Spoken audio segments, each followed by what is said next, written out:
this is an iHeart podcast. Guaranteed human. Support for the show comes from Public, the investing platform for those who take it seriously. On Public, you can build a multi-asset portfolio of stocks, bonds, options, crypto, and now generated assets, which allow you to turn any idea into an investable index with AI. It all starts with your prompt. From renewable energy companies with high free cash flow to semiconductor suppliers growing revenue over 20% year over year, you can literally type any prompt and put the AI to work. It screens thousands of stocks, builds a one-of-a-kind index, and lets you backtest it against the S&P 500. Then you can invest in a few clicks. Generated assets are like ETFs with infinite possibilities, completely customizable and based on your thesis, not someone else's. Go to public.com/podcast and earn an uncapped 1% bonus when you transfer your portfolio. That's public.com/podcast. Paid for by Public Investing. Brokerage services by Open to the Public Investing Inc. Member FINRA and SIPC. Advisory services by Public Advisors LLC, SEC registered advisor. Generated assets is an interactive analysis tool. Output is for informational purposes only and is not an investment recommendation or advice. Complete disclosures available at public.com/disclosures. Tired of spills and stains on your sofa? Wash away your worries with Anabay. Anabay is the only designer sofa that's machine washable inside and out, starting at just $699. Plus, Anabay sofas are pet-friendly, stain-resistant, and feature changeable slip covers and modular pieces. Get up to 60% off site-wide with a 30-day money-back guarantee. Visit washablesofas.com to get yours now. That's washablesofas.com. Offers are subject to change and certain restrictions may apply. You're listening to a podcast, so you're doing something else too, like maybe scrolling home listings on Redfin, saving places you like without thinking you'll get them. Because that's what house hunting has become. But Redfin isn't built for endless browsing. It's built to help you find and own a home. Redfin agents close twice as many deals as other agents, which means when you find a place you love, you've got a real shot at getting it. Redfin helps turn saved listings into real addresses. Get started at redfin.com. Own the dream. Hey, this is U.S. Olympic gold medalist Tara Davis-Woodhull. And I'm U.S. Paralympic gold medalist Hunter Woodhull. As athletes, our lives are about having a clear path. And a team that you can absolutely trust. So when it came to getting the best mortgage, we chose PennyMac.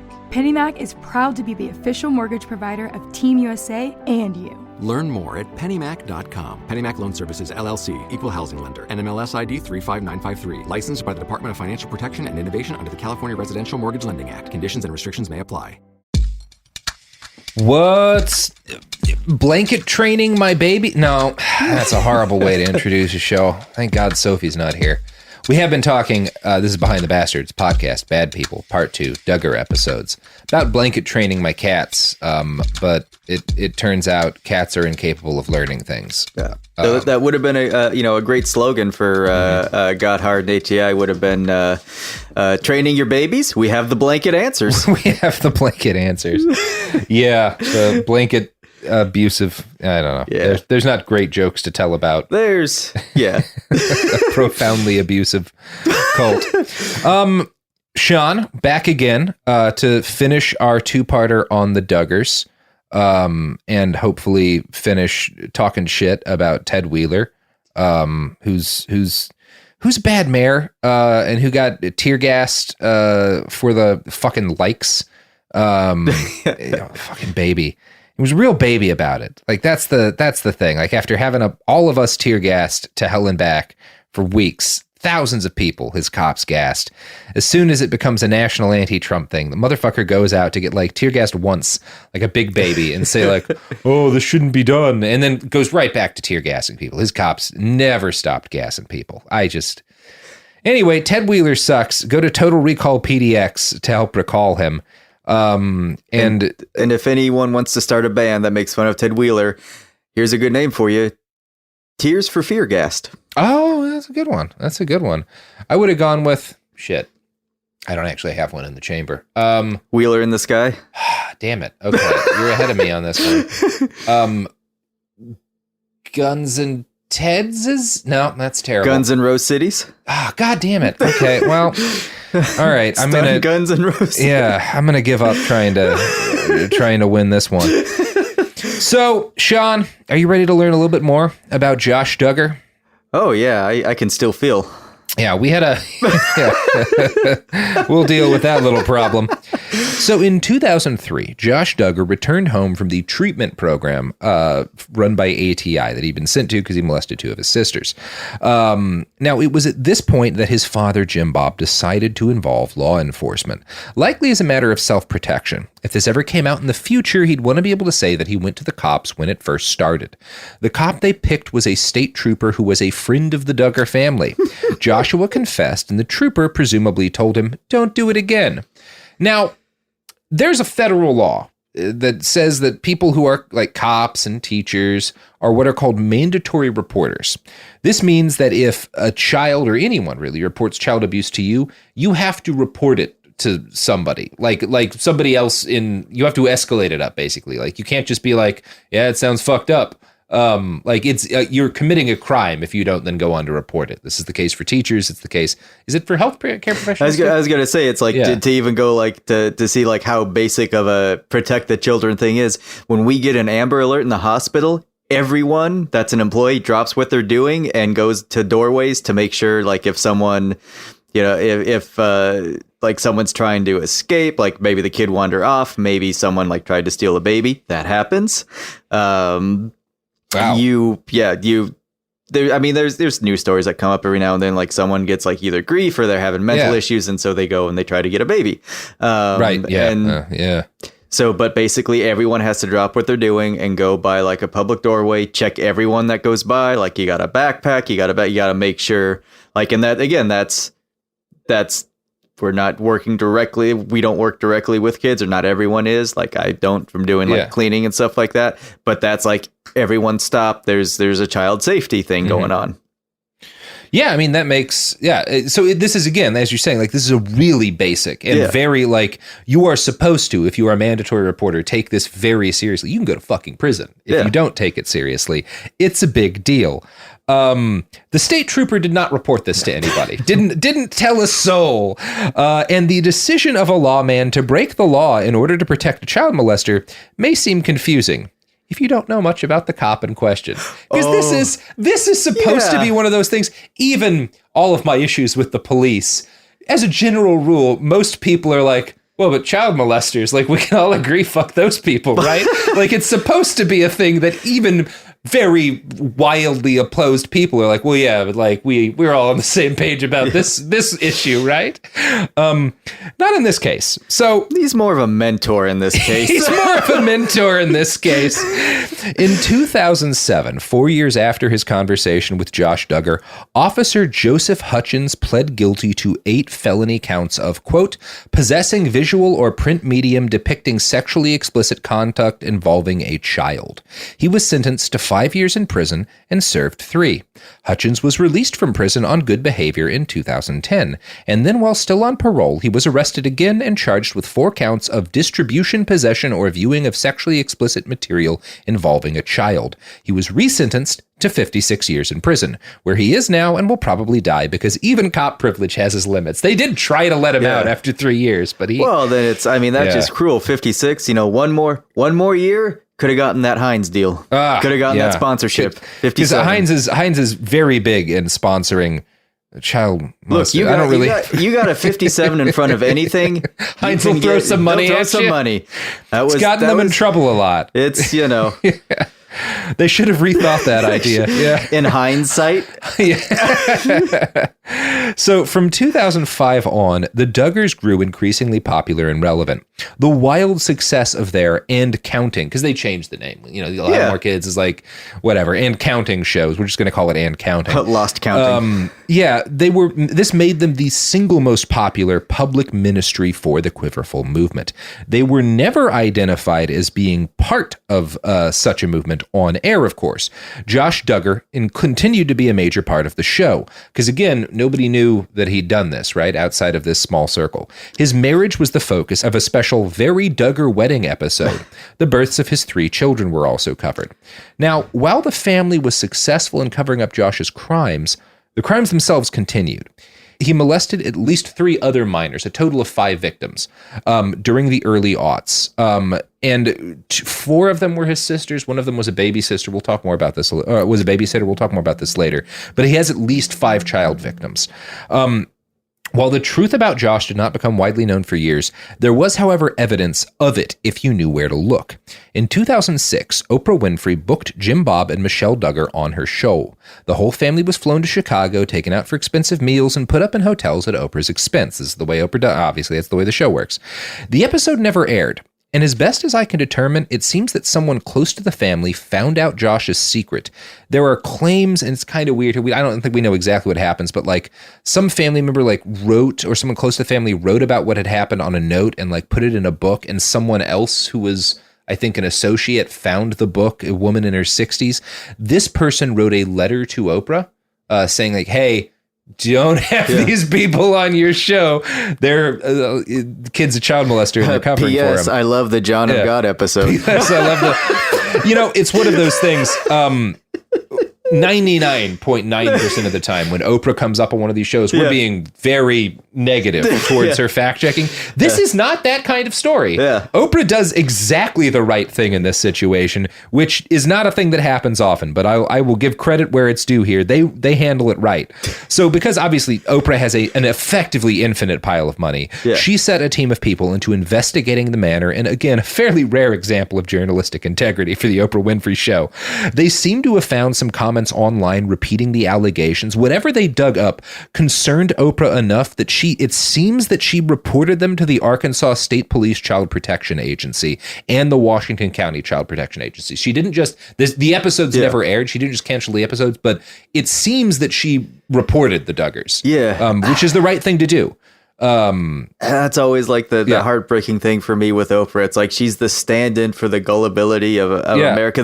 I just want it to be true. This sounds so good. I want to feel good about it.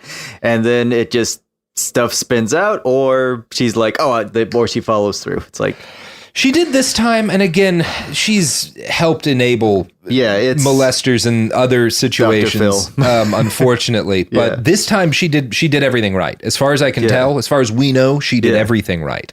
That didn't matter as much as it should have, perhaps. We can argue maybe there was more that could have, but she took them off her show and she reported them to law enforcement, as far as we can tell.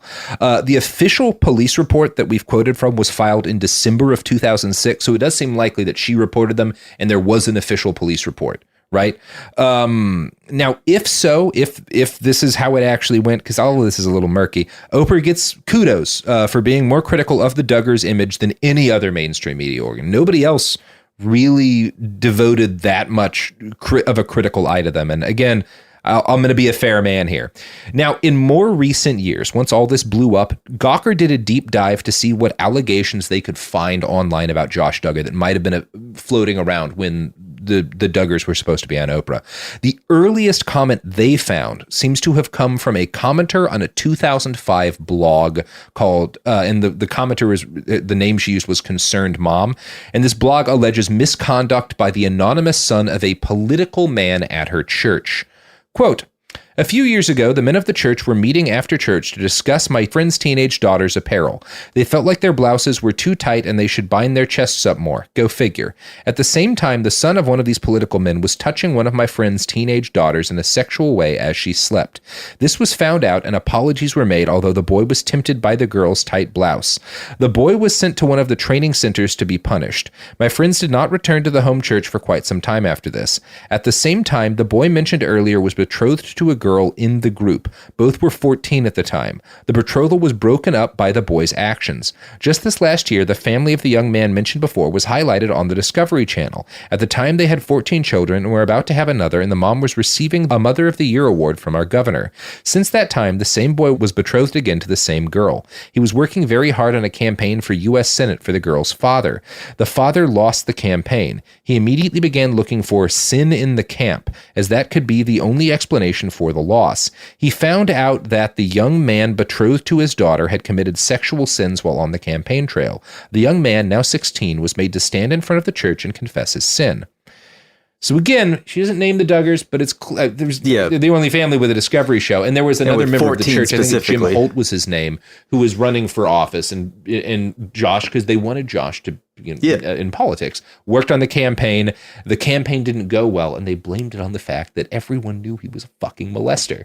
And it only became a problem when another man in the church didn't win elections, because then they had to start looking for. We'll talk about more the scriptural justifications for this, but basically there was sin in the camp, and that's when it became an actual problem for them that he was molesting kids. Typical guy getting mad at someone else when he couldn't get his election up. Am I right? Oof, that was a rough one. I'm not gonna lie to you, Sean. That was a rough one. Now, in order to understand why this fact, after, again, molesting kids, not a big punishment. Sinning in a way that lost a political election to another prominent man in the church, that got him a significant punishment. And in order to understand why there's that kind of discrepancy, why molesting kids does not earn you much of a punishment in this community, you have to understand what the Institute for Basic Life Principles calls the umbrella of protection. I'm going to quote from their own stupid website here. God-given authorities can be considered umbrellas of protection. By honoring and submitting to authorities, you will receive the privileges of their protection, direction, and accountability. If you resist their instructions and move out from their jurisdictional care, you forfeit your place under their protection and face life's challenges and temptations on your own. The Institute goes on to state, under the overarching umbrella of his protection, God has established significant jurisdictional structures: family, husbands and parents, government leaders, church leaders, elders and other believers, and employers. Which there's a lot to talk about, like what that's not great. So the way this works in practice is that if anything goes wrong in a child's life or with someone's wife, it is because they were not properly submitting to authority and thus lost godly protection, the protection of God's umbrella. Likewise, the reason this other member of the church's political campaign failed isn't that he was a bad candidate. It was that Josh Duggar sinned and opened up a hole in the umbrella that let Satan in, basically. That's the idea here. This, not repeatedly molesting, this was caused by him molesting his sisters, but the fact that it damaged the umbrella of protection is why he got punished, right? Yeah. That's what was actually bad about this. Now, the reason for this involves a few different factors. One, as I elaborated on earlier, is that men's sexual misdeeds are seen as fundamentally rooted in the behavior of the women they assault or molest. That's pretty fucked up, but the other factor here is arguably even worse. Under the fundamentalist doctrine the Duggars follow, the Gospel of Bill Gothard, all sexuality outside of procreative marital sex is a sin. Again, quiverful kids aren't allowed to date. They engage in something called courtship, which has very frustrating rules, and under which, if you're like holding hands before marriage, that is not okay. That is a serious sin, and in fact, is a sin on the same level as what Josh Duggar did to his siblings. Now, every interaction prior to marriage between male and female must be carefully chaperoned. Healthy exploration is not seen as something that exists. And when all sex and even like hand-holding is equally taboo, when masturbation is the same as child molestation, there's no reason to punish a young man who molests his sisters more than a young man who finds a playboy in the woods, because the sin is the same, which is not great. Not great. I mean, it's kind of like how when you attach these like draconian penalties to possession of large amounts of illegal drugs, there are people who'll be like, well, why shouldn't I just kill the cop or something who's trying to arrest me? Like, it's a life in prison either way. I might as well try to get away, you know? Like, it's this, if you treat, I don't know, it's not great. It doesn't work well ever when you do this. Well, and in the specific way, and what you've seen from the episodes, is it creates an extremes on two ends, where one, because everything is under the umbrella of sin, of just like this just general sin outside of marriage, things that are super fucked up, like molestation, get the severity gets not treated seriously. Yeah. And the stuff like holding hands gets treated way too seriously. Yep. And so then you get those kind of extremes where you have Josh Duggar molesting people and possibly that guy in Atlanta shooting up a spa. it comes from that saying. It's one of those like kind of a total lack of proportion. Lack of proportion. It's like throwing a bouncy ball into an empty room. You don't know where it's going to end up hitting. Yeah, that's exactly right. Now, repeated studies have found that abstinence-only approaches to sex education, and again, these are generally way less restrictive than quiverful sex ed. Just abstinence-only is not the same as quiverful sex ed, but repeated studies have found that this attitude towards sex, just abstinence-only programs, do not decrease sexual behaviors among kids, but do cause kids to engage in riskier sex because they lack the education to do it safely.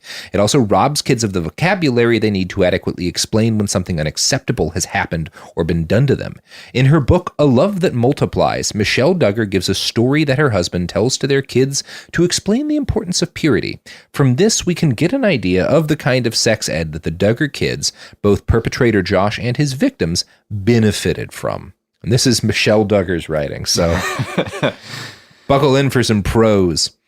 Imagine that your parents are going to surprise you and give you a brand new bike for Christmas. 2 weeks before Christmas, they buy your bike and hide it in the storage shed in the backyard. But then the boy next door sneaks into the shed and borrows your new bike. He stunt rides it up and down the back alley. On Christmas morning, your parents lead you out to the shed to reveal the special gift they bought for you. And as they open the door and say, "Surprise," they're just as surprised as you are. You're all shocked to see that the bike looks like it's been thrown off a cliff. The front fender is missing, and the front tire is warped so it rubs on the frame. It's dirty, the paint is all scratched and chipped, and the seat has a big rip in it. It looks worse than something you would have bought at a garage sale.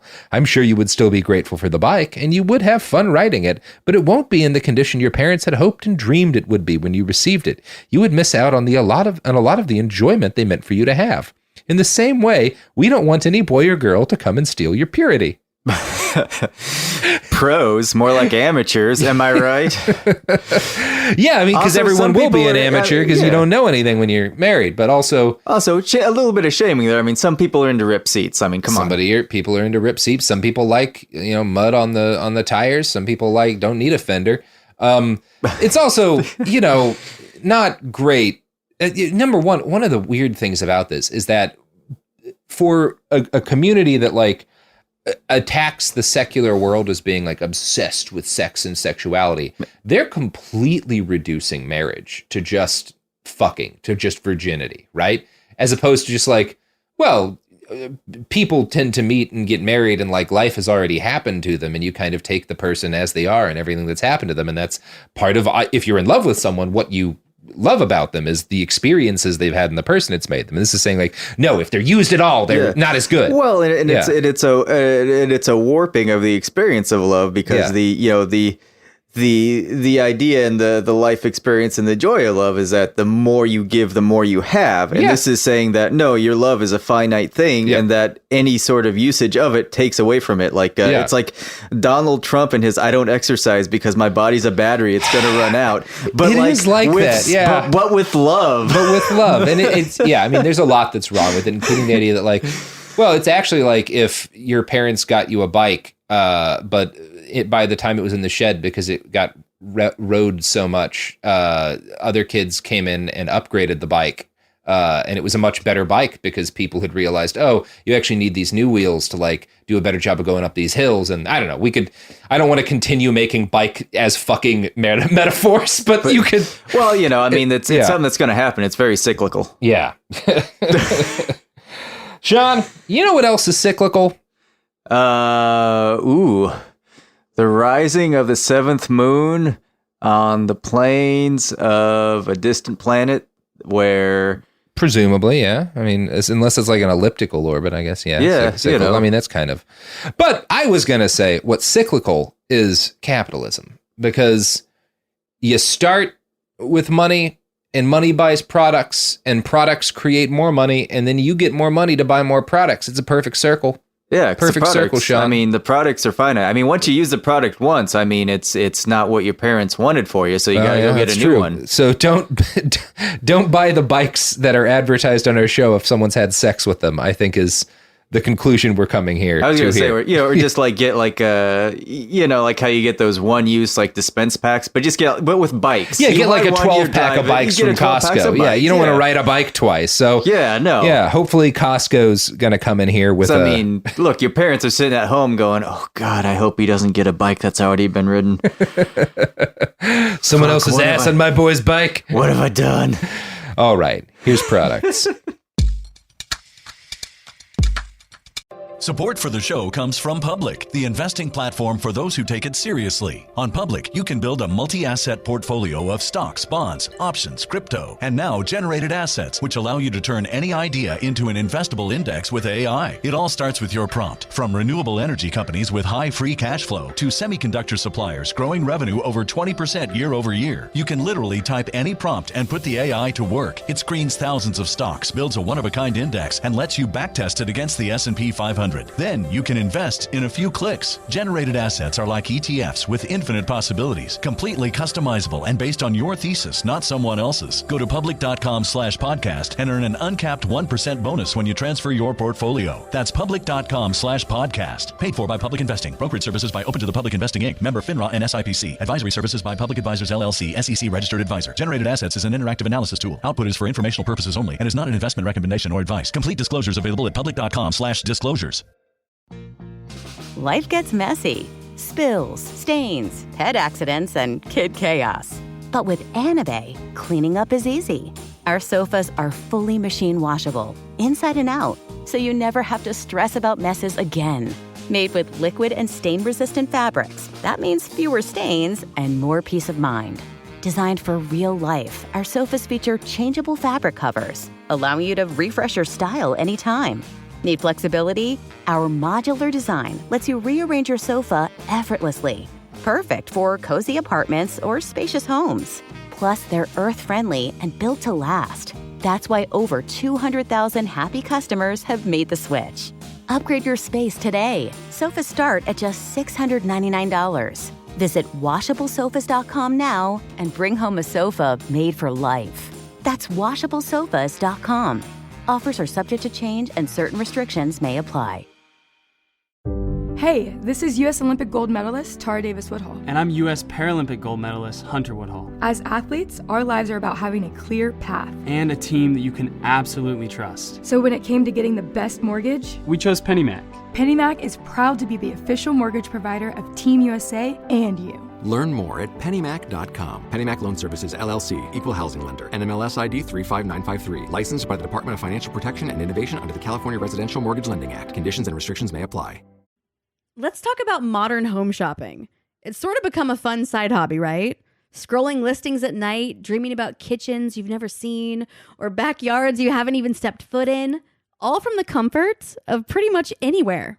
Redfin knows a lot of people like you want to own, but are stuck in this browsing mode loop. That's where Redfin flips the script. With listings that update within minutes and tours you can book right from the Redfin app, you can see your dream home the moment it appears. Now, liking a listing is easy, but actually landing it, that's where Redfin comes in. Redfin has over 2,200 agents with local expertise. And Redfin agents close twice as many deals as other agents. That means they want to help you win, not just window shop. Redfin is built to help you go from just looking to wait, this could actually be home. So become the newest neighbor on the block. Visit redfin.com to start finding and start owning. That's redfin.com. We're back. So, in the almost 10 years that followed that first police report, which was again 2006, the Duggar family grew more popular and more powerful within right-wing political circles. Mike Huckabee, former governor and presidential candidate, was regularly seen with both Jim Bob and Joshua. They were very tight in with Huckabee. In 2008, he hired Josh to help run his failed presidential primary campaign. In 2012, Josh spoke at rallies for presidential candidate Rick Santorum, a man so bigoted that his last name was turned into a recognized term for the mix of shit, cum, and lube that results from anal sex. In 2013, Josh Duggar was hired by the Family Research Council, who are themselves kind of like political Santorum. Now, the FRC wanted him to be the new face of their organization, and he was made as I think he's 19, 20s, young man here. He's made the executive director of FRC Action, the lobbying arm of the right-wing organization. Actually, would have been in his mid-20s, I think. Now, a Fox News article functioned as a press release for this because Fox News is basically the press arm of the FRC. And in that article, they wrote, quote, "The FRC's political platforms include firm stances against abortion and same-sex marriage. Josh and his wife, Anna, have been an inspiration to millions of Americans who regularly turn in to see the Duggar family show. And all of us at FRC and FRC Action have long appreciated their commitment to the pro-family movement." FRC Action President Tony Perkins said in a statement, "We welcome him to the FRC Action team and look forward to taking our grassroots outreach to the next level." Now, the FRC itself called Josh the new face of faith in politics. People who walked in similar circles to the Duggar family at the time will claim that Josh was seen as an eventual candidate for higher office, perhaps even a potential presidential candidate someday. That's always the dream of these people, right? They want, Pence was a big deal in part because that's the closest they've gotten one of their, someone who's in the cult, so to speak. And that's what they kind of hoped for. He was being groomed from childhood to do something nationally in politics. And as the face of FRC Action, he fought to block and roll back the rights of LGBTQ people, conflating them with pedophiles and arguing against their right to adopt children because they might molest them. Which, again, he's a child molester. Yeah. Arguing that trans and gay people can't be trusted with kids because they'll molest them. As he's molesting people, I don't know. How much do you harp on it, right? It's the thing. Well, I mean, because he's. Here's part of the other thing with the having everything under the umbrella of sin. It's well, if you're in the club of if you're in the Jesus Club, you can always repent. We can put you in front of the congregation. Well, we can't put these LGBTQ in front of the congregation. They're just going to repent. They might just raise their kids and not molest them and never repent for being gay. Whereas it's better. I don't know. That really is the attitude, that it's better for these kids to be molested by godly people who can then repent. To hammer that point home, to do a little bit of a tangent that does hammer that point home. It's a lot of when you get into the Dominionist, Reconstructionist, whatever, if you get in talking about slavery, a lot of them will be slavery was good because they weren't Christian and and the black people were in Christian households. So the fact that they were in a Christian household as slaves and the way they were treated, it was a better life for them than being a heathen. Their souls were saved. Right. Their souls were saved. So that's also what you're looking at. It starts with the conclusion, oh, Jesus is head of everything and is in charge of everything and then works backwards. So anything that is closer to him, as we define it, is always going to be better objectively. Yeah, you've seen the same argument has been made recently. I forget the exact website, but there was just a big column about how all of the indigenous people murdered at residential American schools conservative, it was American conservative. It was actually good because even though they died, they weren't heathens anymore. Right. So any amount of death is okay if they're not heathens anymore. Right. Which goes back to colonialism, and which they kind of both egged each other on, colonialism and evangelizing to do fun things. These people suck is the gist of it. These people, they're not great. So in 2014, the Duggar family went to war against an anti-discrimination ordinance that would have gone into effect in Fayetteville, Arkansas. The ordinance was meant to strengthen protections for LGBT and particularly trans residents. It would have created a new position on the city staff dedicated to handling discrimination complaints pertaining to housing, employment, etc. for LGBT people. It would have also banned businesses from discriminating against queer people. The Duggars spoke out against this ordinance, and Michelle even went so far as to lend her voice to a robocall. I'm going to read a segment from this, and please do your best to not explode from the irony. Hello, this is Michelle Duggar. I'm calling to inform you of some shocking news that would affect the safety of Northwest Arkansas women and children. The Fayetteville City Council is voting on an ordinance this Tuesday night that would allow men, yes, I said men, to use women's and girls' restrooms, locker rooms, showers, sleeping areas, and other areas that are designated for females only. I don't believe the citizens of Fayetteville would want males with past child predator convictions that claim they are female to have a legal right to enter the private areas that are reserved for women and girls. And obviously, if somebody, be they trans or not, had convictions for child molestation, they're not allowed to go into a restroom where children are because they're not allowed to get close to children. Yeah. Well, to be fair, she did not list their own beds as a place of privacy for, women and children. So it, on her end, it works, right? Yeah. And oh my God, their arguments after it came out, we'll talk a little bit more about this later, but after it came out publicly of what Josh had done, there's they got questioned about like, well, you were just like yelling about how trans people shouldn't be able to use bathrooms because it's bad for kids, but your son molested your children. How do you square that? And like one of their arguments was, well, he wasn't a pedophile because he was a child too. It's like, okay, Michelle, is that what you got to tell yourself to get to sleep at night? Okay. Now, that same year, 2014, more than 30 of Bill Gothard's female employees came forward with allegations that he had molested or sexually harassed them. Had you been aware of this? So this is a big deal, and it like torpedoes his organization. Some of the people he molested were children. So again, this is the third child molester we've encountered in this community. And you can find a lot of other stories about, and again, we quoted someone earlier saying that like, I knew multiple families where this had happened.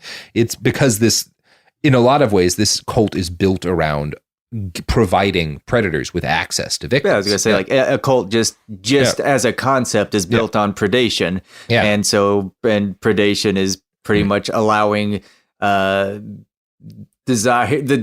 desires of the predator to be freely met. Being humans, they'll be going to be sexual, and this is just going to happen. Yeah. Now, my cult is based around the desire to prey on the FDA, which is, I think, very ethical. So, yes, we might attack FDA convoys.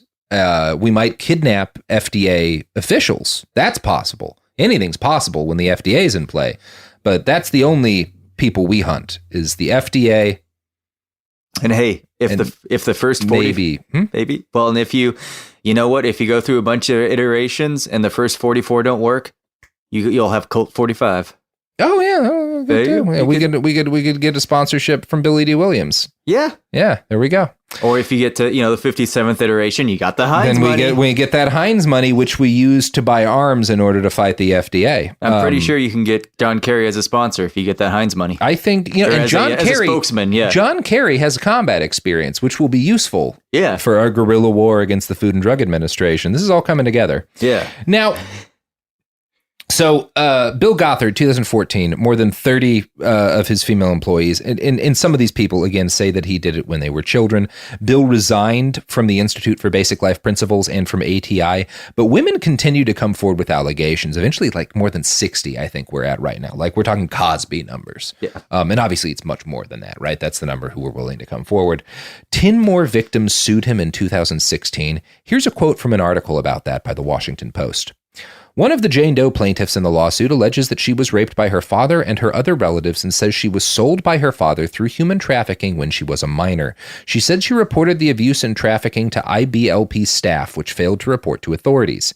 Families in the ministry would sometimes send their children to institutes across the country, including its headquarters in Illinois. When the Jane Doe plaintiff was at a ministry's training center, she and Gothard both called her father, and Gothard asked him if abuse allegations were true, the lawsuit states. After her father denied the allegations, she said Gothard threatened her. Gothard taught that children were to obey their parents, even if they were being sexually abused, the lawsuit says. The Jane Doe then alleges that Gothard had sexual intercourse with her without her consent, saying she notified IBLP of the rape through an email in 2013. She alleges that an IBLP-employed counselor also raped her in his office at an IBLP training center in Indianapolis.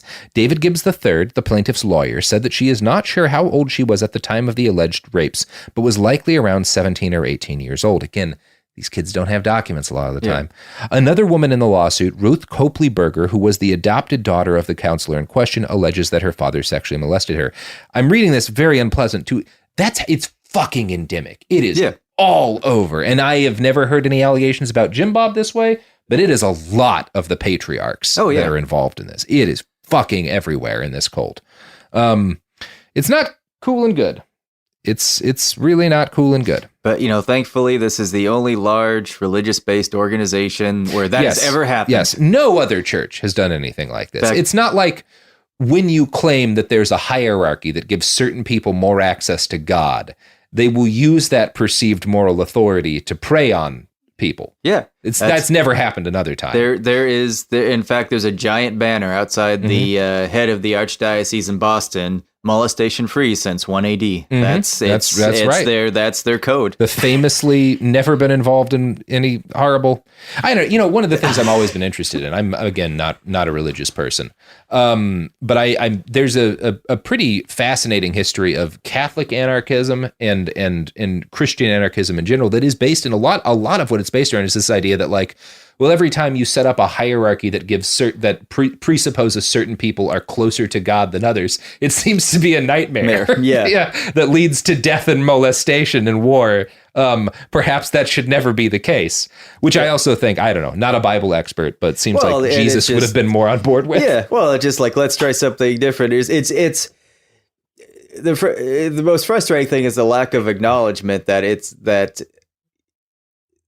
being at a specific place in a specific hierarchy, regardless of what you think that means, somehow makes you, in a way, less human as far as not being susceptible to abusing that position. Yeah. And it's kind of like, well, no, there's, yeah. And it always, and you always see like, there's just it's lack of transparency is how is the first wall to go up. Yep. Because it's, yeah. Yeah, it's a bummer. So at this point in U.S. history, it should be clear that any moral crusaders who base a lot of their arguments on the idea that trans or gay people are threats to children, as a general rule, these people are either harming kids themselves or enabling other people who are harming kids. It's just such a consistent thing. Not 100%, but a lot of the people who do that kind of shit. And the rank hypocrisy, and the rank hypocrisy of the Duggar clan goes further than that. Well, they kept their mouths fucking shut about Bill Gothard in the wake of his fall from grace. They'd been doing that for years because their job was to subtly influence people towards fundamentalism without scaring him off. So it's not like they had been super public about Bill, but they never like, I don't have any real faith in the idea that they've disavowed this guy either. Right. Now, it's like they're the Tom Cruise to his to his Miscavige. Yeah. Now, Josh, the face of the Family Research Council and the last best hope of heavenly rule on earth, spent his entire time as a family values lobbyist as a paid member of the website Ashley Madison. Now, if you don't recall, Ashley Madison was basically, it may still exist, was a dating app for married people who wanted to cheat on their spouses that eventually got all of its data leaked and hilarity ensued. From 2013 to 2015, he paid a total of $986.76 to the site. So he was a power user, you could say. Yeah. That's a lot of money to spend on the adultery website. Christian moral crusader Josh Duggar. I'm kind of stuck on the 76 cents. Is there like tax? It has to have been, right? Was it one of those, I hate, like, you can't even go and cheat on people without having that 99 cents thing. Like, just round up. Come on. I bet he was really angry about tax being added to his adultery. He was so... this is going to fund sin. People might get welfare. This makes me angry, which makes me horny. So he listed his desire he listed his desire on like the web. It's a dating website, right? So you get to like list your stuff about you. He listed his desire as to finding an extramarital partner for, quote, conventional sex, experimenting with sex toys, one night stands, open to experimentation, gentleness, good with your hands, sensual massage, extended foreplay teasing, bubble bath for two, likes to give oral sex, likes to receive oral sex, someone I can teach, someone who can teach me, kissing, cuddling and hugging, sharing fantasies, and sex talk. Now, I wouldn't be getting into this if it weren't for the fact that every aspect of his life and job was based around the idea that all of this should be illegal, right? Like, now he listed his services, the fact that he had, like, these are like the reasons people should be interested in him. The fact that he had good personal hygiene, a secret love nest, and was drug-free. Now, also in 2014, the year that Bill Gothard got busted for molesting children, and one of the years in which Josh Duggar paid money to cheat on his wife, the four older Duggar sisters cashed in on their family fame by publishing the book Growing Up Duggar. It's all about relationships. Josh and his wife Anna were invited to discuss their marriage. The book includes this passage from Josh. As I became a young man, I was constantly tempted to have lots of wrong thoughts and often battled to keep my heart right. One of the greatest things that helped me in my struggles was my parents' commitment to accountability. They were faithful to talk with each of us children, if we were willing to share honestly and openly with them, to maintain a clear conscience. I learned quickly that great freedom can be achieved by accountability, but that deep accountability requires humility and openness. I often had failures in my early teenage years, but I found that I had a clear conscience only when I was willing to confess my thoughts quickly to God and to my parents. The Bible passage Duggar cites in this, he cites John 1:19, which reads, "If we confess our sins, he is faithful and just and will forgive our sins and purify us from all unrighteousness," which is what you were talking about. Yeah. So wait. You're telling me the family that does a capitalism on how it runs released a form statement with an inspirational quote? Well, I mean, they released a book that he gave a quote in, but yeah. I mean, and it's the way in which the daughters he molested, his sisters, have responded to this is also very bleak. And because they're also his victims, I'm not going to get into a lot of criticism or great detail about it, but they're trapped. We'll talk about it a little later. Now, of course, Josh kept his sins hidden while he was, and he just had said that, you have to confess quickly and openly to God and people. But he kept his sins hidden while he was lobbying against the rights of gay and trans people to raise children. This is a big part of what he did for the FRC. He was a big anti-gay rights advocate. And it was always judged as this is bad for kids. But those sins did not stay secret. In May of 2015, the gossip website In Touch succeeded in FOIA-ing their way to the truth. They published the long-buried 2006 police report detailing abuse by Josh Duggar. Josh and his family initially attempted to deflect criticism by making weaselly claims about the exact extent of the abuse. In a Facebook statement, Josh wrote, 12 years ago, as a young teenager, I acted inexcusably, for which I am extremely sorry and deeply regret. I hurt others, including my family and close friends. There was a lot of talk about it was above the clothes. It was never it's almost as gross as anything, just reading them try to talk about why it's not really a big deal that he molested 4 of his sisters and a babysitter. Yeah. Now, Josh was forced to resign from the Family Research Council. Jim, Bob, and Michelle made weaselly statements about how they'd watched their son like a hawk ever since the initial incidents, and that they believed he'd changed with God's help. But the hits kept coming. 2 of their daughters, Jessa and Jill, chose to self-identify as their brother's victims in July. And they actually spoke up to defend Josh and claimed that they'd been victimized by In Touch publishing the police report. Jessa claimed, "The system that was set up to protect kids, both those who make stupid mistakes or have problems like this in their life and the ones that are affected by those choices, it's greatly failed." I don't agree with them on this. And again, I'm not going to morally go after them for defending Josh because whatever, they have to live in this, but I don't think In Touch did anything wrong. They did not publish any names. Yeah. They did not say, here's who he molested. They published that this guy was a sexual predator who was not punished and who had a very public position claiming to defend children. That's in the public interest. Oh, yeah. I'm sorry, but it is. But it just sounds like it's... Yeah. It's that kind of with the... kind of that cult atmosphere. There's that kind of sometimes literal and this figurative bunker mentality where it's there's problems in here, but they're supposed to be just in here, and so you kind of you put a unified front and attack the out there. Yep. That's exactly what's, and it's you get into this. There are cases, there have always been, of children who are molested and do not see what was done to them as bad. And I guess a public example would be, you have a couple of different rock stars who had sex with groupies who were 14, 15, 16, right? A number of those women grew up and were like, I'm fine with it. It was a good experience. It's still rape.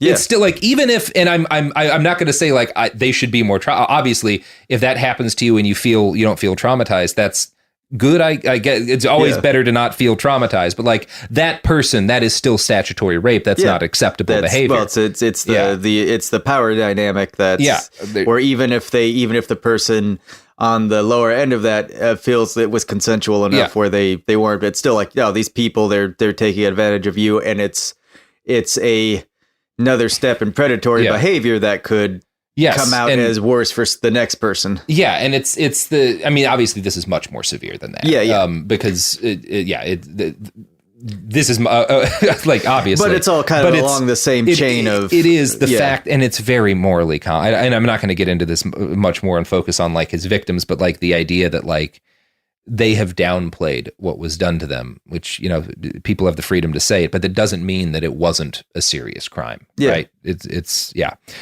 But you know what is a serious crime? Not buying these products and services. Not buying these products and services. That's right. That's right. Jesus Christ. Okay. Well.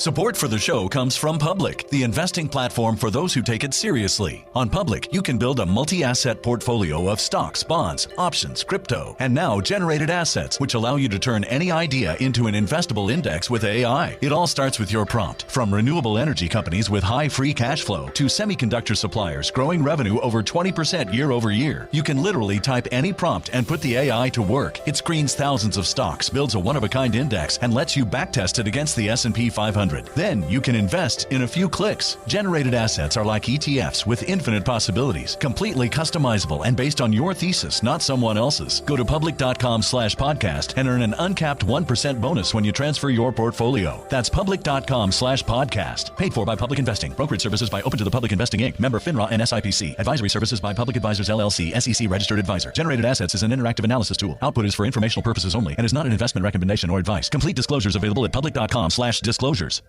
Tired of spills and stains on your sofa? Wash away your worries with Anabay. Anabay is the only designer sofa that's machine washable inside and out, starting at just $699. Plus, Anabay sofas are pet-friendly, stain-resistant, and feature changeable slipcovers and modular pieces. Get up to 60% off site-wide with a 30-day money-back guarantee. Visit washablesofas.com to get yours now. That's washablesofas.com. Offers are subject to change, and certain restrictions may apply. Hey, this is U.S. Olympic gold medalist Tara Davis Woodhull. And I'm U.S. Paralympic gold medalist Hunter Woodhull. As athletes, our lives are about having a clear path. And a team that you can absolutely trust. So when it came to getting the best mortgage, we chose PennyMac. PennyMac is proud to be the official mortgage provider of Team USA and you. Learn more at pennymac.com. PennyMac Loan Services, LLC, Equal Housing Lender, NMLS ID 35953. Licensed by the Department of Financial Protection and Innovation under the California Residential Mortgage Lending Act. Conditions and restrictions may apply. Let's talk about modern home shopping. It's sort of become a fun side hobby, right? Scrolling listings at night, dreaming about kitchens you've never seen, or backyards you haven't even stepped foot in, all from the comfort of pretty much anywhere. Redfin knows a lot of people like you want to own, but are stuck in this browsing mode loop. That's where Redfin flips the script. With listings that update within minutes and tours you can book right from the Redfin app, you can see your dream home the moment it appears. Now, liking a listing is easy, but actually landing it, that's where Redfin comes in. Redfin has over 2,200 agents with local expertise. And Redfin agents close twice as many deals as other agents. That means they want to help you win, not just window shop. Redfin is built to help you go from just looking to wait, this could actually be home. So become the newest neighbor on the block. Visit redfin.com to start finding and start owning. That's redfin.com. We're back. So, right. So Josh's sisters kind of came to his defense. They argued that the charges against their brother was a pedophile and a child molester were, quote, so overboard and a lie. One argument the Duggar parents made was that since the abuse occurred while he was also a child, he can't have been a child molester or a pedophile. We'll put a pin in that for right now. It's worth noting that 2 other Duggar sisters were molested by Josh. Again, it started with 2, and I don't know the exact time frame, but 4 sisters. At least one was molested after Jim Bob and Michelle became aware of the abuse. Another victim of Josh was a non-family member who worked as a babysitter for the family when she was a teenager. I have not found a lot of details about this case. The Duggar family repeatedly stated their belief that their TV show would not need to be canceled as a result of these revelations. Yeah. Yeah. Well, there was like 2006 was when Oprah kind of figured stuff out. Yeah. So you kind of have that as far as like a timeline. Yeah. So before that, it seems likely it was like 2003 to 2006 was kind of if he was born in 88, that's 15 to 18. Yeah, exactly. On July 16th, though, TLC permanently canceled 19 Kids and Counting. Some Republicans who'd posed with members of the family, like Marco Rubio, slinked off into the background and tried just not to make a statement on the matter. But Mike Huckabee charged headfirst into this as a culture war issue. He called Josh's actions inexcusable, but that doesn't mean unforgivable, and then said that, like, we're, coming to the family with love and support.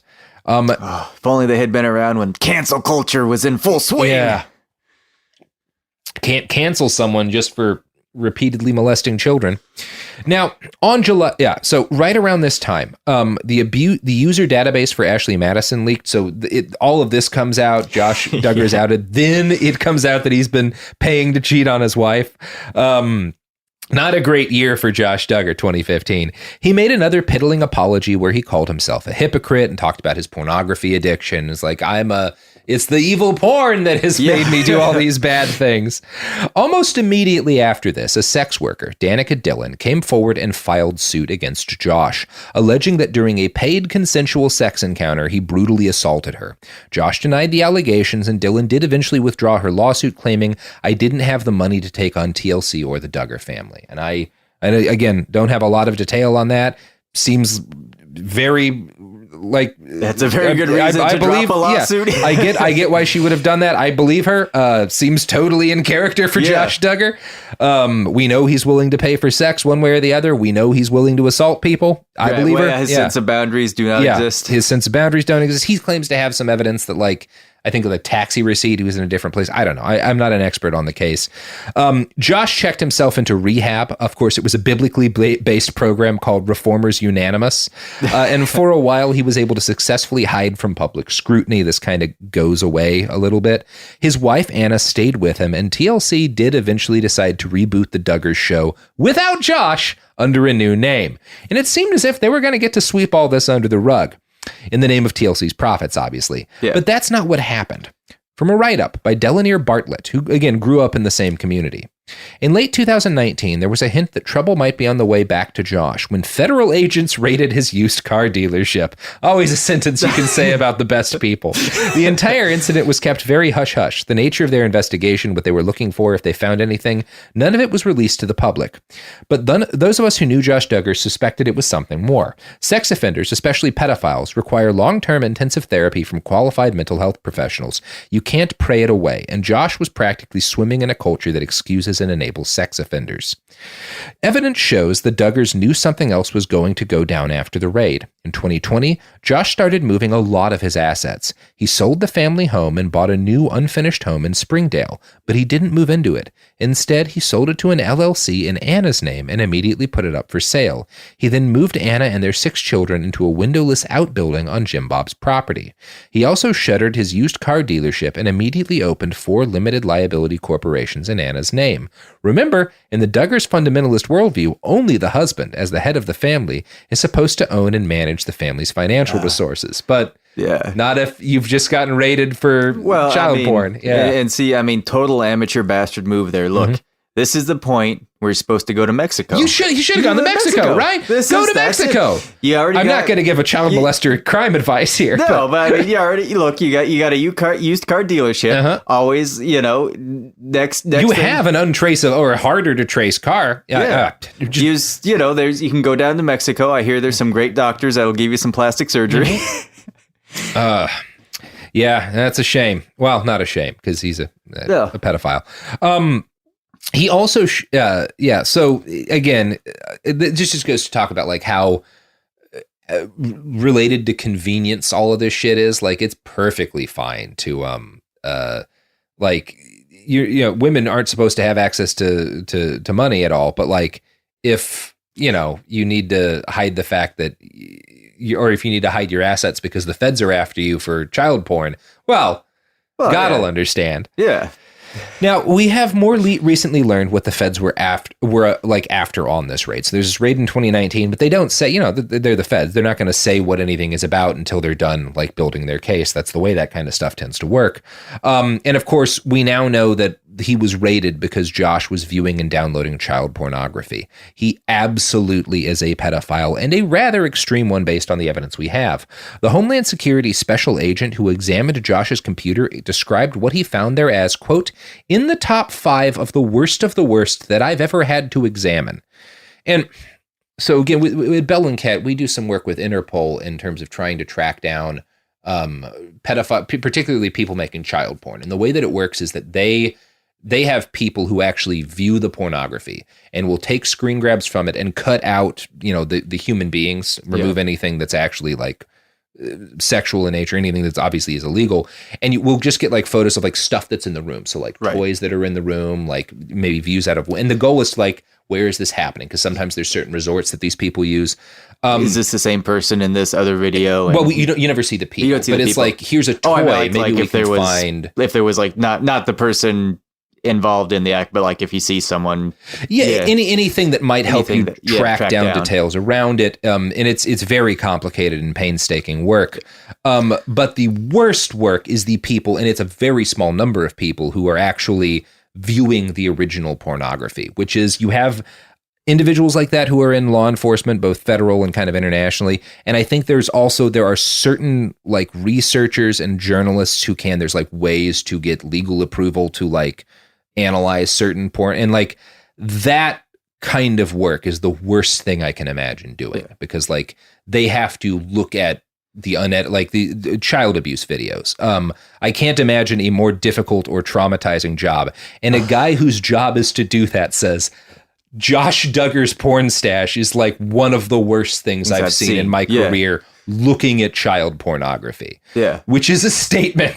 It's any of that, because like I actually, it's about a decade ago now, I was on a grand jury, which is, if people aren't familiar with that, there's you get jury duty, you're on a case. Grand jury duty is where you have 4 weeks, it's a 9 to 5 in a room, and you see a bunch of and the prosecutors bring evidence, and you kind of give a yes or no vote to whether it goes to trial. Yeah, right. And I was in Multnomah County. It was I forget which number it was, but we had cases where it was involved like child abuse, sexual abuse, and the kids had to come in and be witnesses. And we had people that work specifically just with them and with the stuff that they have to deal with, coming in and helping them through it. And it was just all so just incredibly tense and fraught.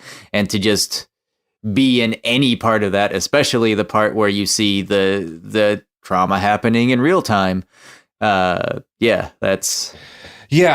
there's that whole the legal framework set up to deal with all of those kind of cases is very interesting in a lot of ways. I interviewed a guy when I was working for Cracked years ago whose side job was, so obviously when children are molested, they're going to need to talk to give statements to law enforcement, right? Which means ideally, if you're trying to do this in the most ethical way, because cops don't normally talk to children about stuff like that, you want to train them, right? Yeah. And you don't want to train them on children because you don't want to like have a kid come in. You don't want to learn on the job with that sort of thing because it's already traumatizing for the kids. So there are actors, generally adult actors who look much younger, who train in how to mimic being a molested child and will train like federal agents and stuff to not interrogate, that's wrong, but to interview children who have been victims of sex. Like there's a lot of work that goes into trying to protect kids as much as possible within what is already a nightmare for them. Well, but what's the worst that can happen? Like a satanic panic or something? Like, nah. And if anyone is super bummed out by what we just talked about, go to Bellingcat and look up WhatsApp flashcard app and nuclear secrets for the nuclear secrets article. Yeah, that all of the guys. So yeah, we did an article recently. I had no involvement in it, which it was people who were much better journalists than me. But yeah, they found that like all of the people guarding our nuclear secrets had like been using public flashcard apps.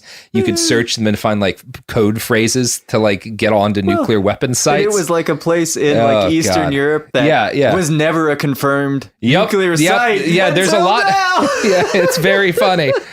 very funny how slapdash all of that is. But thankfully, they put a little more thought into, I don't know, child molestation, which is good. So yeah, again, this fucking the Fed, whose job is to like analyze this stuff, is like Josh Duggar's computer is one of the worst things I've seen in my career of watching nightmares. The agent stated that he found multiple images on Josh's computer depicting sex abuse with children from 12 to 18 months old. So he has a preference for very young kids. Now, this came after Josh had made public statements about his Ashley Madison account, which he blamed on his pornography addiction. As a result of that, he'd installed a program called Covenant Eyes, a Christian-based it's a Christian-based program that takes screenshots of your online activity at random and uses machine learning to analyze them to see if you're looking at porn, and it sends those screenshots to a trusted ally to keep you accountable, right? The goal is to stop you from looking at porn. Now, Covenant Eyes apparently did not detect Duggar's prolific child porn browsing because he'd installed Tor and was using, he was obviously like the dark web is where you go for that shit, right? You want to buy drugs, you want to hire a hitman who's actually a Fed, or you want to find child pornography, that's what the dark web is for. So presumably that's how he found his porn.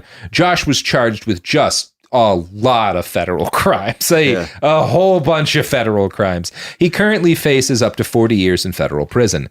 The U.S. district judge who handled his detention hearing said that he could not return home to live with his wife and children for reasons that I shouldn't need to explain.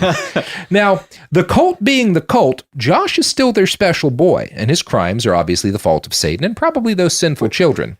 As a result, his community leapt into action to defend him while expressly ignoring the interests of vulnerable people who weren't Josh Duggar. They found another quiverful couple, Maria and LeCount Reber, and convinced LeCount that they should put Josh up while his trial went on. LeCount told the judge their home would be good for Josh because it doesn't have Wi-Fi or children. But of course, the story behind this was much more fucked up than was initially reported. From a write-up by Jessica Lay on the website churchleaders.com, Josh Duggar's father, Jim Bob Duggar, called people in his church to see if any would be custodians for his son when Josh was released on bail. Jim Bob found a man willing to take Josh in, except that man's wife teaches piano lessons to children, and she was not comfortable having Josh home with her all day because she would be alone with him while her husband was at work. That didn't matter to the husband, however. She has to find a new place to teach all those children because her husband wants Josh to live with them. That's a quote from a member of the community. Now, well, if he hadn't been rearrested, they would have sent him to live with that trooper. Well, he's in prison. I would say if he hadn't been, he will be soon, maybe. So Maria Reber has said that she is uncomfortable being alone with Josh Duggar and is also uncomfortable with her 22-year-old daughter being alone with him. However, at Wednesday's hearing, Reber testified, "My husband has made the decision, and I'm here to support that decision." Healthy shit. Now, in the reaction to Josh Duggar's charges, we see more evidence of women in his community supporting him at a cost to their own safety. And again, these women are victims. I'm not criticizing for them, but this is what's happening. They are mortgaging their own safety and the safety of their family members to protect this man. Keep in mind too, they're under the same value system where, he did this, but I held hands with some, I looked at a man when I was out in town recently. You have both that same. None of us is perfect. He molested multiple children. One time I looked at Kurt Russell in a movie and thought he was hot. Equal crimes, which they kind of are. But also, again, that tension of the civil authority or the government has civil authority over a few things, and then everything else is under God. And while this is a family matter, so it's under God, so we're going to be a united front too. God, it's not great. So the write-up I just quoted cites Rachel Denhollander at several points. It wasn't a member of the community that was quoted there. It was Rachel Denhollander. Well, it kind of is. So Rachel Denhollander is best known as the first woman to speak out and file a police report against USA Gymnastics team doctor Larry Nassar, one of the most prolific child abusers in the history of child abuse. She says she was groomed for the abuse she received by Nasser because she was molested as a child in an evangelical church. She was disgusted to see Maria Reber being pushed to accept a child molester into her home. Quote, every single family who takes piano from her and the wife herself has to uproot their routine, livelihood, and the child's musical education because Josh. Everyone is expected to bear the cost, except Josh, and the wife's own very reasonable fears about being alone all day with a man who enjoys the sexual torture of toddlers didn't matter to the husband either. The men in the situation are the leaders making the decisions while the women are expected to submit. She also provides what I think is a realistic explanation for why Ann Duggar, Josh's wife, has stood by her husband for so long, even after getting incontrovertible evidence that he is not safe to be around their children. Quote, Denhollander sees Anna Duggar's silence about her husband's sexual proclivities as symptomatic of certain evangelical teachings about the proper role of wives. Denhollander referenced several concepts promoted in some conservative circles, including the complementarian teaching that wives need to respect and submit to their husbands.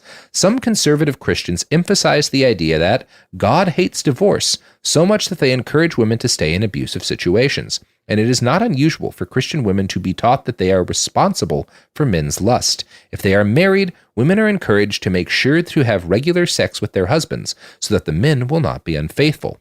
Anna certainly couldn't tell anyone because that would not be respectful, said Denhollander.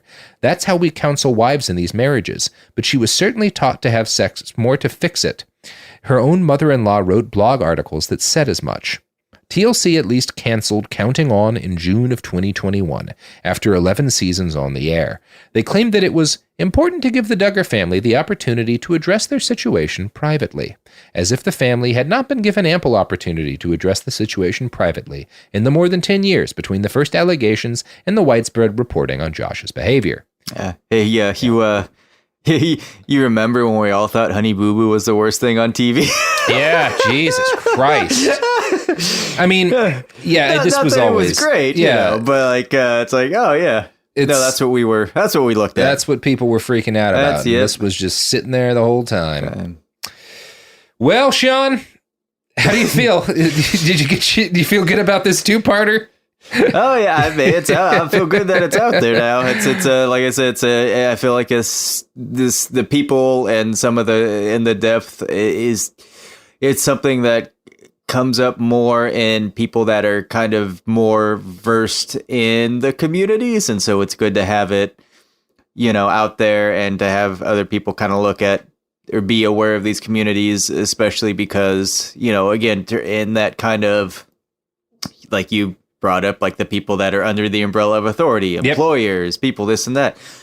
It seems like this isn't just like an off-road into some little group. It's like this comes back to climate change because you have people that either their concern is the end of the world, either to prepare it or that it's coming. So they don't really care what shape the planet's in. Yep. The employer... God'll fix it all. Yeah, if we just... we have to focus on doing all this moral stuff. We can't getting everybody... Yeah. The way we recycle or treat the environment with our waste has nothing... is fine because we're a successful company, so we're clearly blessed by God. Yeah. That's, it's... just wanted to... It may seem like a tangent, but there's all these things that are very real to... people who may not feel they have any sort of connection to what happened in this story. That's like, well, no, this is the thinking that leads to this leads to a lot of other problems that we have because this specific religious ideology, and obviously the Quiverful is kind of a more extreme expression of it, but the thoughts behind it are incredibly mainstream. Yeah. Because again, it being a cult, that you don't get to the really heart of it until you're deep into it. So a lot of stuff, and again, it's an offshoot of something larger that's gone mainstream, like you talked about with the Southern Baptist Convention. Mm-hmm. What's been brought up in past episodes about evangelical coming together as a voting bloc and throwing themselves behind the Republican Party, and then eventually kind of being more the main driver. I'm sure you can go back and look and see a lot of the stuff with the Tea Party, which, it goes as a precursor to Donald Trump, and you see the same thing. It's like grab him by the pussy. Well, he's one of us. It's who hasn't held a hand or grabbed a pussy. It's who hasn't. Yeah, if you looked at someone with lust in your eyes, it's the same as assaulting somebody. So he's no worse than any of the rest of us. And they see him as obviously he became president. Like they wanted Josh Duggar to, so they were going to kind of try to keep the way greased for him to go and not hold him accountable because they see him as a ticket. Yep. Well, Sean, this has been bleak, but important. I'm glad that you picked this subject. I'd been meaning to kind of to deal with this at some point, because it turns out we actually have some of the same friends who have gotten involved in aspects of this. And I've seen people like over the years kind of feel like they kind of being more, if tending to be conservative and religious, tend to slip into it. There's kind of and it's not necessarily that all religion or conservatives necessarily lead to that. There's actually, I've seen a lot of there's a lot of the great reporting on this has been done by other Christian, even evangelical news sources who are very critical of this and are very critical of like Bill Gothard and the abuse in that chunk of the community. This isn't a problem with Christianity. This is a problem with, it's a problem with human beings and the way religion generally works. I mean, it's a deeper it's not just it's not like the specific issue isn't Christianity. The specific issue is how people abuse each other and use systems, including religious systems, to abuse each other. Right. But it's to be really clear, and to also kind of, again, bring people in who maybe not as familiar on the religious side, more on the secular side. Think about, this is going to hurt, but think about Bill Maher for a second. And, the whole, like, the kind of along that lines of where it's like, oh, religion, you're just taking shots at religion. Mm-hmm. Religion is the problem. If religion went away, all the problems would be solved. Blah, that kind of thinking or posturing. It's like, well, yeah, people like there's deaths after sporting events when the team won. Yeah. Like burning cars and flipping, like people are going to be people. It's Christianity gets not singled out, but it is looked at mainly because of the power structure that it has within this country, puts it right at the heart of a lot of the things going on. And it's power and structures of power and hierarchy that always are what enables the abuse, whatever form it takes. Because again, if you want to talk about, and I think people, and I had my angry atheist years, but I think one of the ways in which people go wrong is thinking that it's something inherent to religion when it's something that's inherent to power. Because, for example, the fucking we've done a number of episodes on Nexium, that horrible cult, which was very much based in like these evolved and scientific attitudes. That's at least the way they framed it. It was not like supposed to be a religious cult as it was supposed to be as much of like it was a rape cult for the NPR set, like that was the way it was framed. It's just anytime you give people these positions of power where you're investing them with special knowledge and acknowledging that they have some sort of like special knowledge and special cause when you're saying that like that person is closer to some sort of special truth that makes what they say and do more valuable than other people, you invest them with a kind of power that will more often than not be used to hurt people. Right. That's the way it is. Yeah. You have Quiverful on one end and, I don't know, Goop. Goop, Nexium. Again, and there's an element of this that's like, this isn't all cult behavior. Yeah. Because I don't know if I'd call Goop a cult, but Goop, a number of the things that are toxic about Goop are also things that are toxic about cults, in the same way that like a number of things that make you a successful stand-up comedian could also make you a good cult leader, because these are patterns that can be in there. I don't know. This is more of a discussion than I want to get into right now, but there's a lot that gets into why cults are deeper than religion. Yeah. Cults are about some things very hardwired in the human mind. And I don't think that hierarchy is hardwired. It's not hardwired, is the wrong way to put it.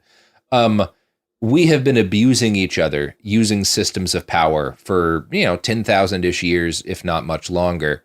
And there's a reason why, and it's because our brains are vulnerable to that in the same way that certain people's brains are, vulnerable to heroin or alcohol or whatever. Everyone's brains are vulnerable to cults It just depends on finding the right cult. And I think the reason that Christian cults are much more dangerous is in our societies because they have so much more political power, because they're so much more mainstream that it makes it easier to hide, right? Because a lot of NXIVM gets busted up much quicker than Bill Gothard does, you know? But that's not anything inherent to religion. That's something inherent to the level of power we give that specific religion in our society. Yeah. It's more under an accepted umbrella. Yeah.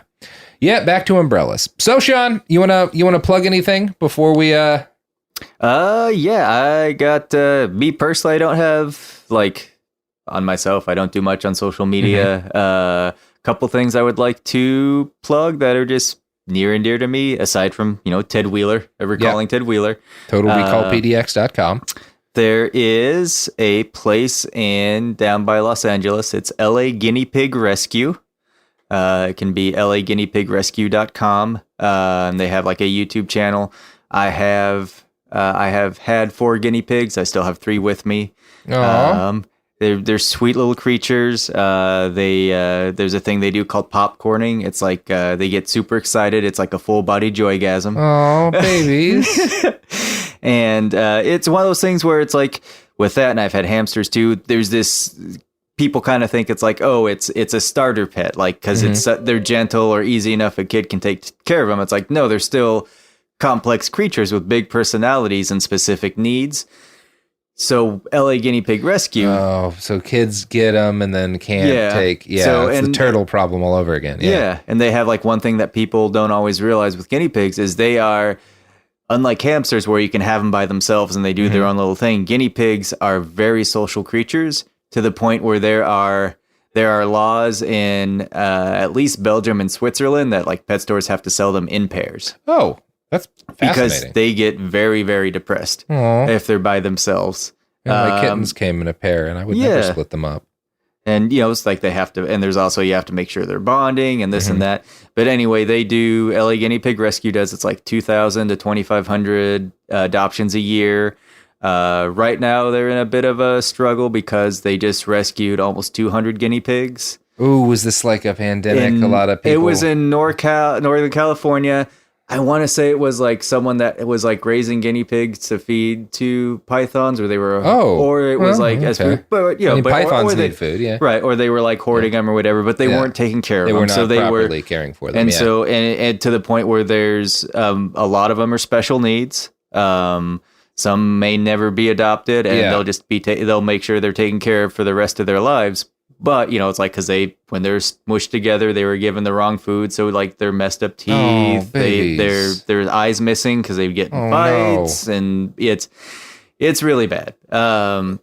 So what is this place called again? LA Guinea Pig Rescue. LA Guinea Pig Rescue. Well, so please help out the LA Guinea Pig Rescue. Yeah. That's a worthy cause. And like I said, there's videos on that they have a YouTube channel, and even if you're not in the LA area, because you can volunteer and help out there, even if you don't aren't able to send a couple bucks to help them, just looking at the videos, or if you're going to get a guinea pig, looking at these, because they're there because they want the animals to live their best lives. Yeah. So just informing yourself and being prepared and taking care of the animals. It's kind of like you saw with the pandemic. People got a lot of dogs and put them back. There's this, people, if you understand the concept of foie gras, of how terrible that is, this is emotional foie gras, where you're just stuffing an animal with your sadness to fill the hole inside yourself, and it's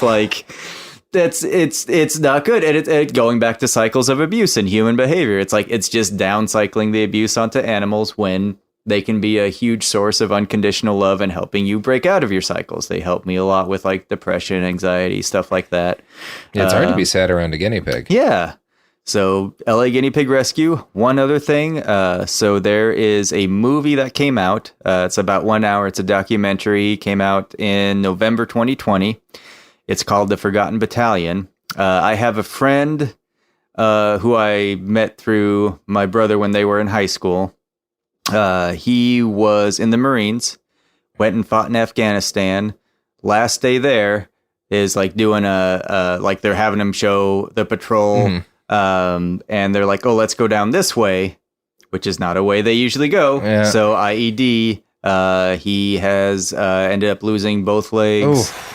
And it's so the area where they were at, and this is in 2008 in Afghanistan, it's about the size of Oregon, I believe, and they were past the supply lines, they were past air support, they were just left out there. And why it's called the Forgotten Battalion is it has, as far as I know, and I hope this is true because it's terrible news if it isn't, the highest suicide rate in the armed forces. Oh boy. 4 times the average for the armed forces and like 14 times the average American. Jesus. But why I'm drawing people towards this. So Chris Bride, that's the guy's name. He, amazing guy. He's worked. It's a very direct and blunt documentary about dealing with suicide, about dealing with consequences of these wars that we shotgun people out to. Yeah. So, because he's very direct. It's like, I wake up and I want to kill myself every day. But he is like, he's all anywhere he's been, like San Antonio in the VA, up here. He was in Oregon for a while. The documentary was actually filmed on the Oregon coast. He would always try to, do stuff to kind of help out the other veterans. He's doing this as like they went on like a fishing trip on the coast, and it's basically they all get together, they talk about it. It's been super, super helpful for all the soldiers involved. It's like a couple people that had worked with him wanted to do this documentary because of the change that he had been able to affect. And again, I feel like sometimes we're not always as direct and realistic, and not in like a bleak, terrible, blunt story, but it's just basically like, no, this is the reality. This is how they deal with it. Yeah. And so just kind of promoting the Forgotten Battalion. You can find it on Apple or Amazon. I would prefer Apple over Amazon, just given the company. Yeah, you're picking. Yeah. Tim Apple hasn't gone to space yet, so I would generally agree with you there. The Forgotten Battalion, the LA Guinea Pig Rescue, and check out Total Recall PDX, especially if you're in the Portland area and you want to sign on to recall our shitty mayor. Sean, thank you so much, both for your donation, for the episode idea, and for helping me bring it to life. The Frankenstein monster of sadness. Yeah. All right. Well, that is an episode. Bam. Kids, pets, life, your sofa sees it all. But with a washable sofa, stains don't stand a chance. All of our sofa collections come with fully machine washable covers and cushions, making cleanup effortless. Liquid and stain-resistant fabrics provide extra protection against everyday messes. Plus, with modular designs, you can rearrange your sofa however you like. Perfect for growing families and changing spaces. Starting at just $699, it's time to upgrade to a stress-free, mess-proof sofa. Visit washablesofas.com today and save. Offers are subject to change, and certain restrictions may apply. In the heat of battle, your squad relies on you. Don't let them down. Unlock elite gaming tech at Lenovo.com. Dominate every match with next-level speed, seamless streaming, and performance that won't quit. Push your gameplay beyond performance with Intel Core Ultra processors for the next era of gaming. Upgrade to smooth, high-quality streaming with Intel Wi-Fi 6E and maximize game performance with enhanced overclocking. Win the tech search. Power up at Lenovo.com. Lenovo. You're listening to a podcast, so you're doing something else too, like maybe scrolling home listings on Redfin, saving places you like without thinking you'll get them, because that's what house hunting has become. But Redfin isn't built for endless browsing. It's built to help you find and own a home. Redfin agents close twice as many deals as other agents, which means when you find a place you love, you've got a real shot at getting it. Redfin helps turn saved listings into real addresses. Get started at redfin.com. Own the dream. This is Bethany Frankel from Just Be with Bethany Frankel. Most dog food is marketing, not nutrition. That is why Biggie and Smalls eat just food for dogs, real 100% human-grade food with ingredients I actually recognize. And yes, I do see the difference. Better digestion healthier skin, more energy, dogs that feel better, my babies. If you've been on the fence about switching, stop overthinking it. What's more important than your furry babies and their health? Go to justfoodfordogs.com right now and get 50% off your first box. No code needed. Just try it. This is an iHeart podcast. Guaranteed Human.